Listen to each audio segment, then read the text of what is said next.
सहनाववतु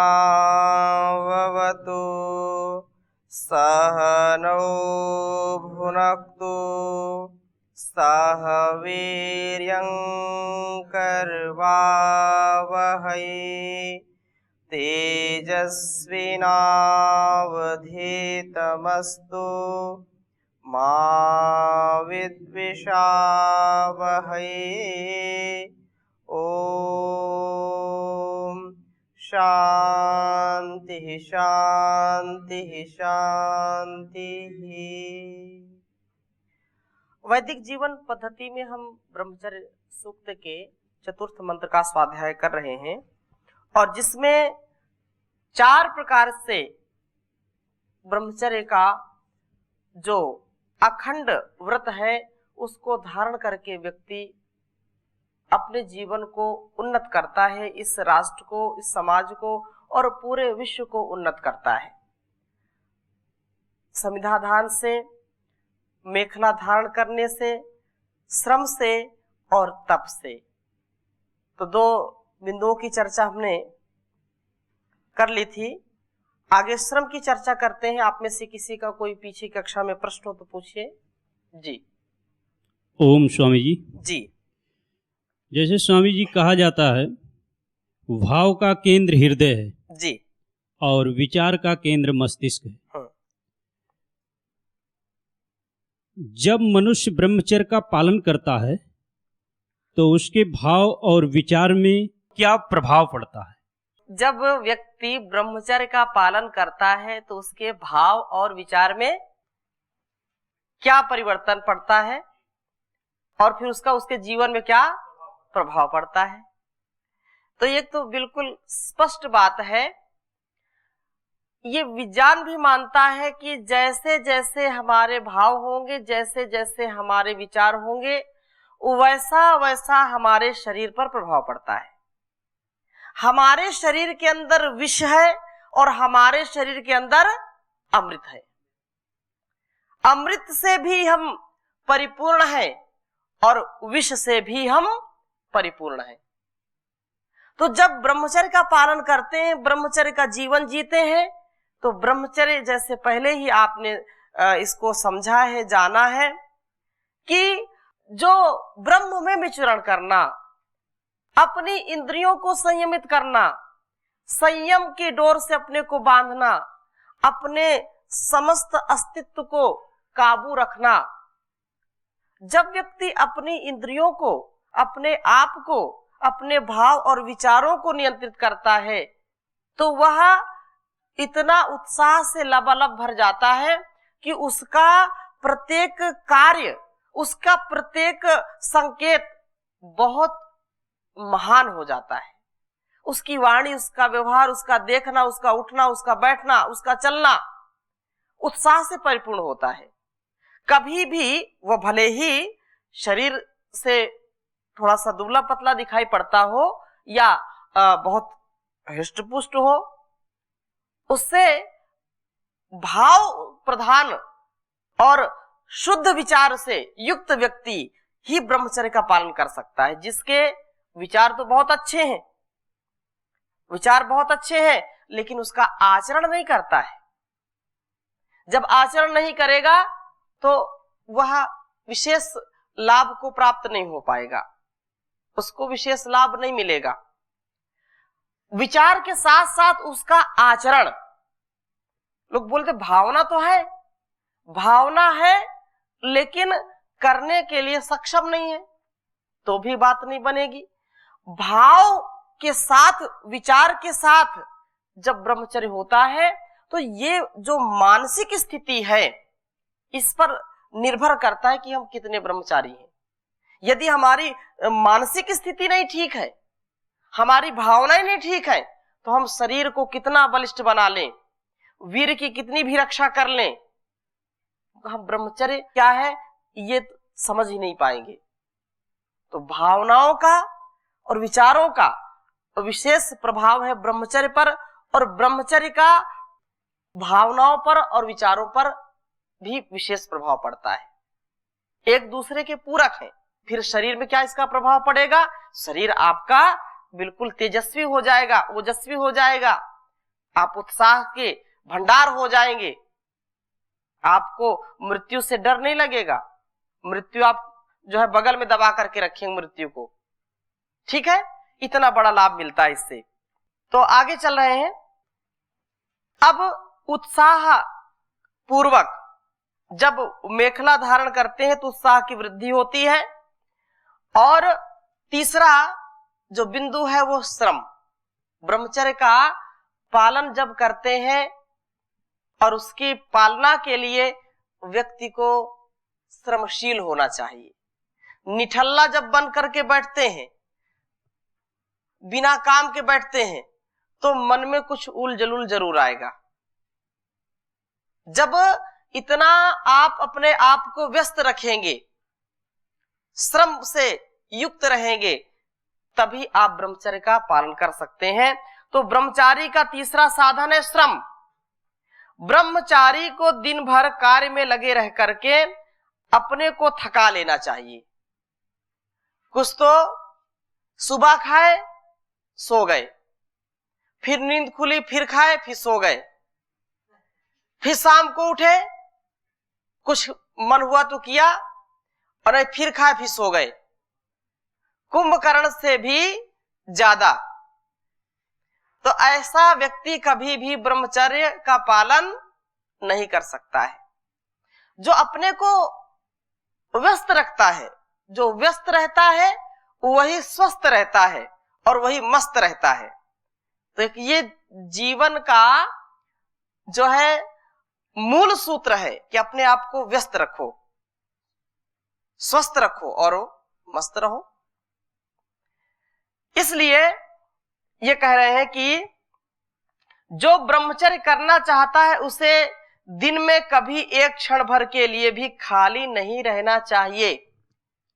खाली जो होता है तो खाली मन जो है शैतान का घर होता है, वो शैतानी करेगा, मनमानी करेगा।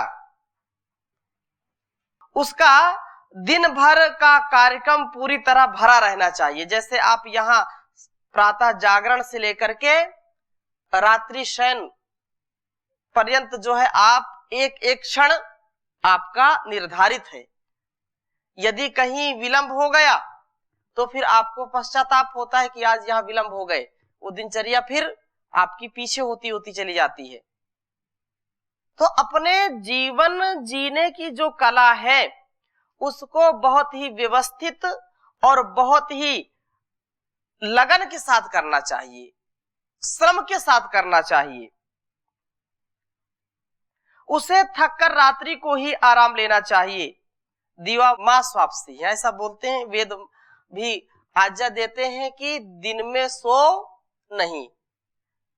कदाचित कोई बीमार है या बहुत रात में जगा है किसी कारणवश, बहुत श्रम से थक करके चूर चूर हो गया है, चलने का भी साहस नहीं है, तो थोड़ा सा विश्राम करने में भी कोई बुराई नहीं। लेकिन जो आराम तलबी में इसको नियम बना रखे हैं कि नहीं सोना है, खाने के बाद तो सोना ही चाहिए, कहते हैं खा के पर जाओ मार के टर जाओ, ऐसा लोग बोलते हैं। ऐसी ऐसी कहावतें बना देते हैं कि खाने के बाद तो भाई बिस्तर चाहिए। इतना क्यों खाते हैं कि बिस्तर की जरूरत पड़े? हाँ, इतना खाएं कि उत्साह कम न हो, आलस से आपको दबा न सके। अतः ब्रह्मचारी के लिए दिन में सोना मना है।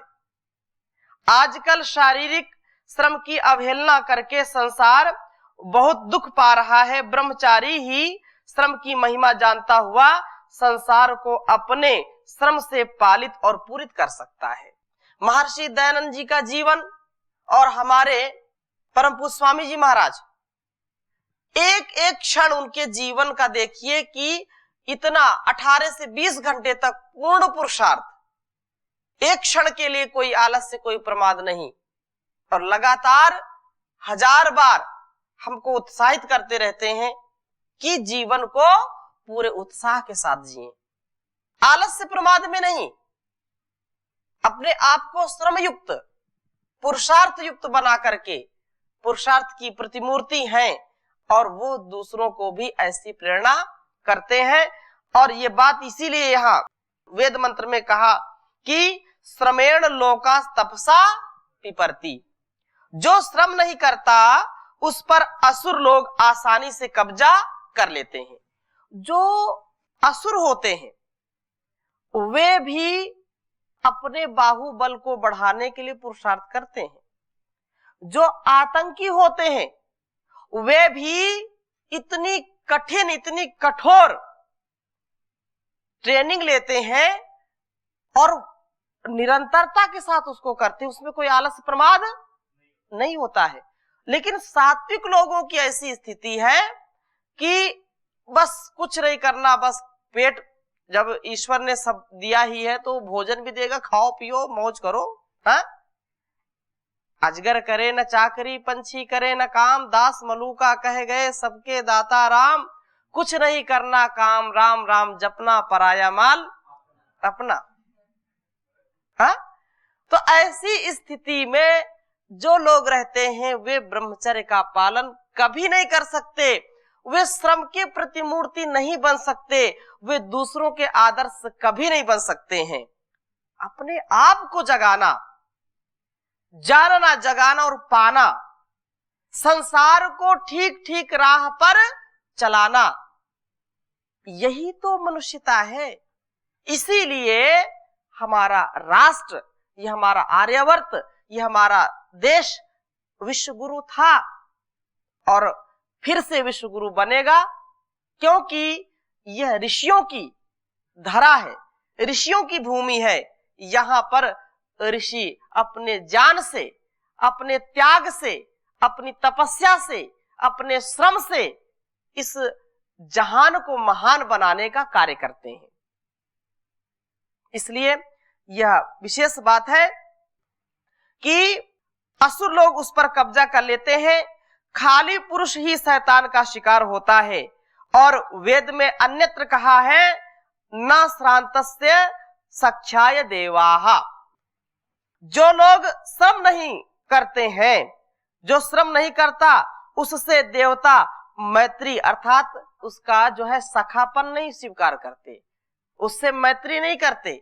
मैत्री किससे करते हैं? जो पुरुषार्थ करता है, जो श्रम करता है, जिसका जो है श्रम कार्यांतर ही विश्राम जिसका है।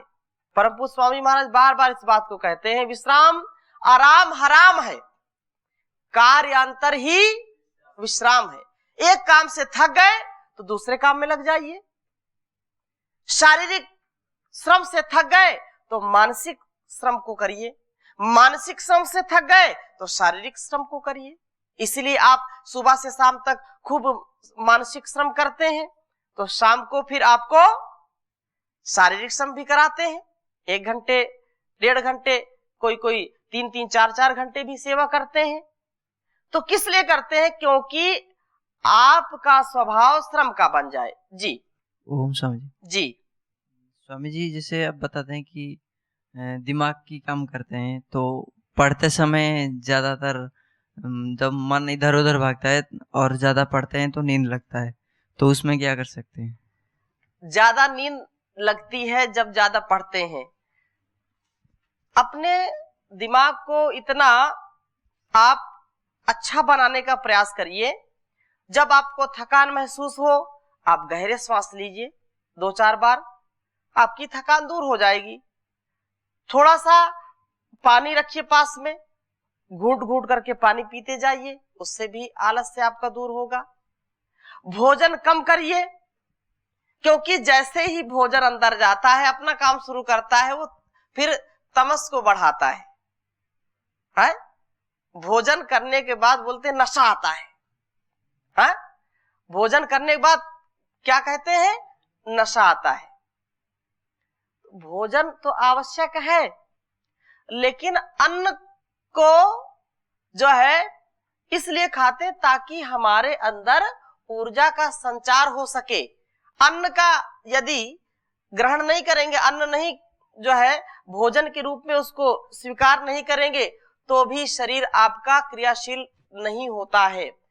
फिर कमजोरी आती है, आप ज्यादा पुरुषार्थ नहीं कर सकते, बलिष्ठ नहीं हो सकते। अन्न भी खाएं। अन्न का तात्पर्य केवल रोटी दाल चावल नहीं होता है। अन्न जो भी हमको प्राप्त होता है प्रकृति से, वो फिर जैसे अन्न से, जल से पूरा यह पृथ्वी का जो भूभाग है वह शस्य को उत्पन्न करता है, अर्थात फसल को उत्पन्न करता है, वनस्पतियों को उत्पन्न करता है। उससे जो कुछ भी हमको मिलता है वह हमारे लिए अन्न का काम करता है। अन्न है तो टनाटन है, नहीं तो सनासन है। ठीक है, तो इसलिए अन्न का भी विशेष महत्व है। और आगे कह रहे हैं कि जब प्रमादी आलसी को वो ताड़ना करते हैं, देवता आलसी का कभी, जो श्रमहीन है उसका कभी उसकी मित्रता स्वीकार नहीं करते, और जो प्रमादी होते हैं तो देवता तो प्रमादी आलसी को ताड़ना करते हैं, अर्थात उस पर विशेष जो है उसको दंड देते हैं। प्रमादी आलसी लोग तो असुरों के प्यारे होते हैं, देवों के प्यारे नहीं होते हैं, क्योंकि वे स्वयं अप्रमादी और अनिमेष होते हैं। इसलिए जिस ब्रह्मचारी के पीछे ये देव भी चलते हैं, ऐसा कहा गया है। वह ब्रह्मचारी श्रम का कितना बड़ा धनी होना चाहिए, यह बात हम स्वयं ही विचार कर सकते हैं। तो श्रम ब्रह्मचारी के लिए तीसरी अनिवार्य शर्त है। तन से मन से आप हमेशा श्रम करते रहें, श्रमशील रहें। और चौथी बात क्या कही? तप। ब्रह्मचर्य का चौथा साधन क्या है? तप। तप का अर्थ व्यास जी ने किया कि द्वंद्व सहनम तपः। जो द्वंद्व सहन करता है, आगे इसकी व्याख्या आएगी, उसको किया जाएगा। तो धूप, सर्दी, वर्षा, गर्मी, भूख, प्यास, ये सब यहां तक इतना जानना काफी है कि भूख, प्यास, गर्मी, सर्दी, सुख दुख आदि को सहन करना, मान अपमान को सहन करना, अपने मार्ग पर अपने उद्देश्य ध्येय की तरफ जो है एक पग भी आगे नहीं बढ़ सकता है, जो ब्रह्म की प्राप्ति में अतपस्वी होता है, अर्थात जो तप नहीं करता है। बिना तप के व्यक्ति अपने लक्ष्य को कभी भी प्राप्त नहीं कर सकता है। कष्ट को सहन करना तो ब्रह्मचारी के लिए खेल होना चाहिए। पहले आरंभ में जब हम गुरुकुल आने की तैयारी में थे तो लोगों ने बहुत डराया कि वहां जाएंगे, वहां बहुत तपस्या कराते हैं, कोई टिक नहीं पाता है, तुम वहां जाके क्या करोगे? हमने कहा तपस्या करने के लिए तो जन्म लिए। फिर अनेक प्रकार से प्रताड़ित करते थे लोग विचारों से। फिर गुरुकुल में आ गए तो गुरुकुल में भी अलग अलग बातें कि जो है ये तो, क्योंकि परीक्षा नचिकेता की भी होती है, तो हम सभी नचिकेता ही हैं। तो यहाँ पर जब 10 वर्ष पूर्व आए तो कुछ लोगों ने कहा ये शास्त्र याद करना बड़ा कठिन है, अष्टाध्यायी सबके बस की बात नहीं है, ये बहुत जो है बिरले लोग कर पाते हैं। हमने कहा हम बिरले लोग ही हैं। बोले बड़ा कठिन काम है अष्टाध्यायी दर्शन याद करना। हमने कहा कठिन काम करने के लिए हमारा जन्म हुआ है, हम नहीं करेंगे तो कौन करेगा? तो कहने का आशय ये है कि कठिन काम ब्रह्मचारी के लिए ही है।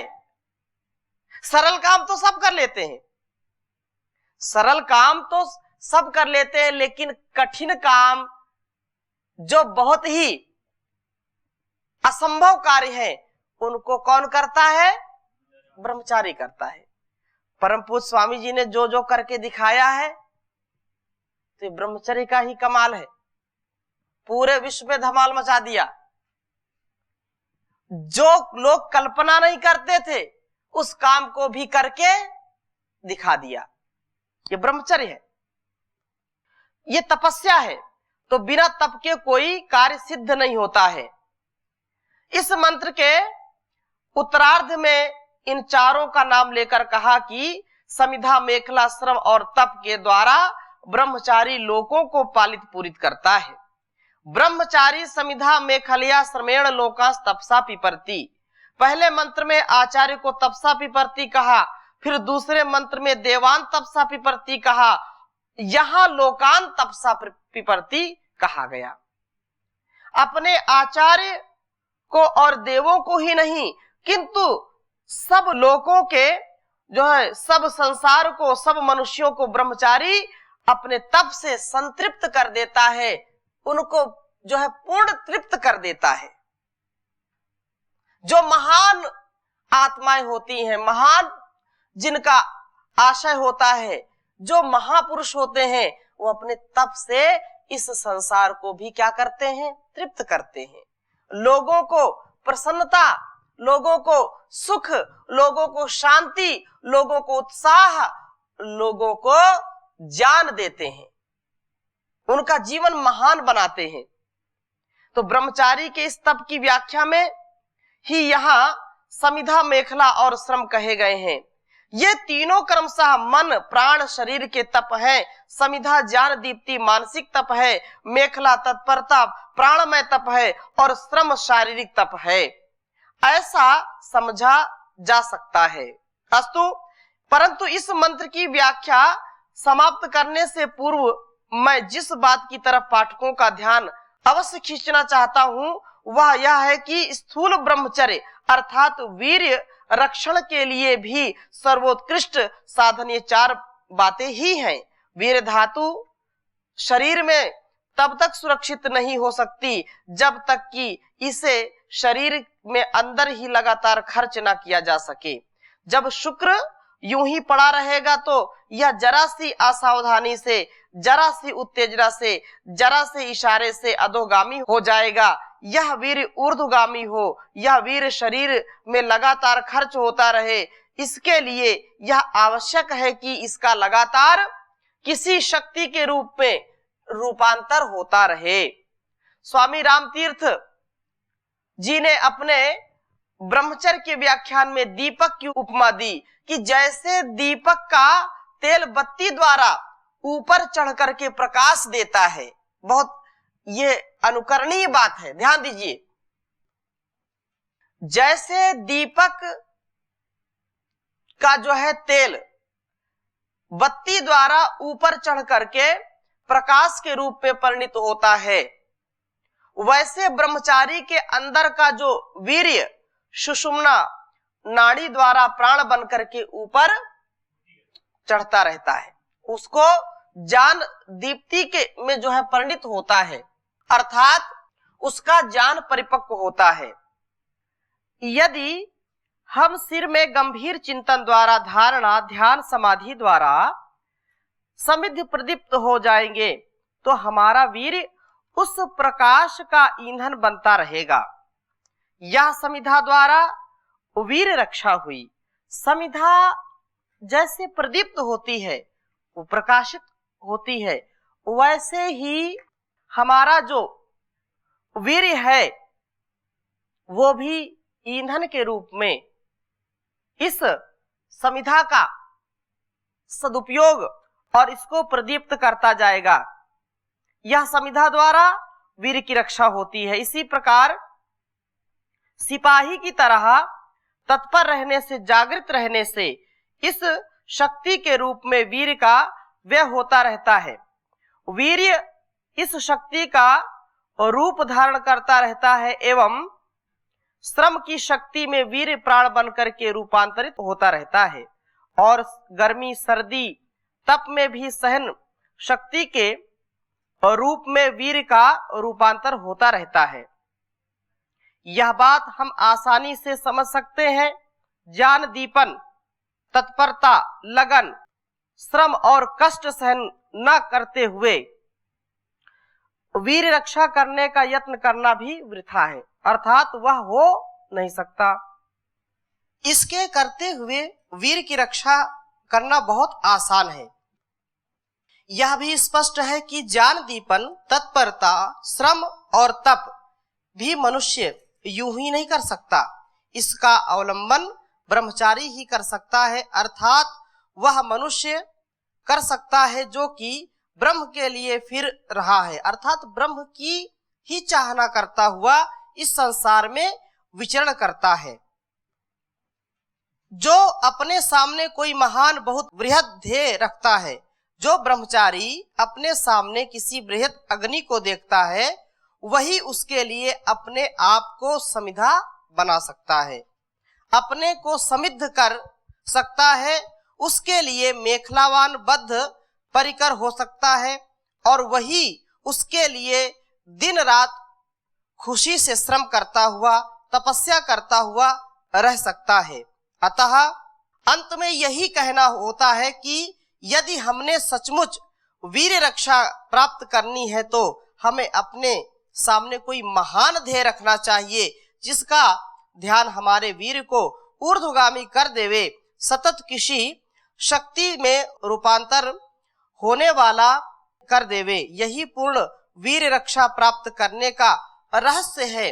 जब तक कोई अपने जीवन को लक्ष्यमय नहीं बनाता है, अपने जीवन को एक बिंदु में, एक अपने को टारगेट के सामने नहीं रखता है, अर्थात उसका जब तक लक्ष्य नहीं निर्धारित होता तो जीवन उसका इधर उधर जो उसके जीवन के लिए उपयोगी चीजें नहीं है उनमें भटकता रहता है। परंतु जो ब्रह्मचारी होता है, जो अपने वीर से अपने ज्ञान को प्रदीप्त करता है, ऊर्ध्वरेता होकर के इस संसार में प्रकाश को फैलाता है, स्वयं प्रकाशित रहते हुए संसार में प्रकाश करता है, उसी का जीवन महान होता है, वही सबके लिए आदरणीय होता है, पूज्य होता है। तो हमारे जीवन में भी ऐसा यह साधन आए जिससे हम भी श्रमशील हो, तपशील हो और ब्रह्मचर्य से ओतप्रोत हो। सभी युवक युवतियों का, राष्ट्र के युवाओं का ये परम कर्तव्य है, इस महान ज्ञान को अपने जीवन में उतारे और इस जीवन को महान बनाए, इस राष्ट्र को महान बनाए। तो आज इसी चर्चा के साथ यहीं पर विराम लेते हैं, शेष चर्चा अगले भाग में करेंगे। ओम शांति शांति शांति।